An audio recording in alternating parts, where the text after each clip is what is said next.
Good morning, children. This is Mrs. Sheila Samuel. Today's topic is on sexual reproduction in flowering plants, and they are also known as angiosperms. And we'll study about the flowers. You can just see the different types of the flowers here. You can see an hibiscus flower. You can see some clitoral flower, which we studied last year in class 11 in the family Fabaceae, and some more colorful flowers you can see it. Flowers, what are these flowers? They are objects of aesthetic, ornamental, social, religious, culture. They're also the symbols of love, affection, happiness, grief. So when you look at these flowers, aren't they beautiful? They give us a lot of happiness. Now you will learn about this floral primordium. What is this floral primordium? You'll find that in the plant after the reproductive phase. You can see during the reproductive phase several hormonal and the structural changes takes place, and that differentiates into the floral primordium. And this gave rise to the inflorescence. Last year we studied about different types of inflorescence like racemose, cymose, and what exactly is that inflorescence?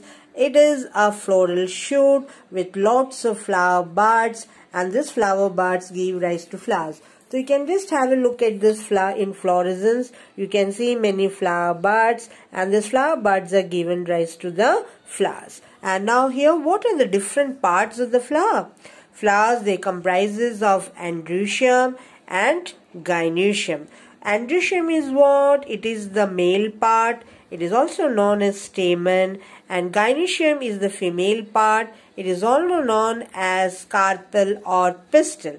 Gynoecium comprises of stigma, style, ovary, ovules you'll find, and the other parts of the flower you can just see here. That is the calyx you can see here. Then you can this is the calyx you can see here. This is the corolla. And if you just look at this one, this is the androecium part. You can just see the anther there, but that yellow part, that is actually the pollen grains, and you can also see the filament. Now here, if you just have a look on the top, if you just see, you can see some small red color. That is actually the stigma. So here the stigma is a part of gynoecium, and it comprises of what? Another part, that is style. You'll also see ovary, and inside that you'll find the ovules. And here the stamen, which is the male part, it comprises of what? Filaments. You can just see that one, the filaments here, and the other part, that is the anther. So here this is brief introduction of the flower. That it also can brief introduction of the flower, and in the next video we'll be seeing the detailed section of the androecium, how the pollen grains are formed. So this much. So thank you for watching.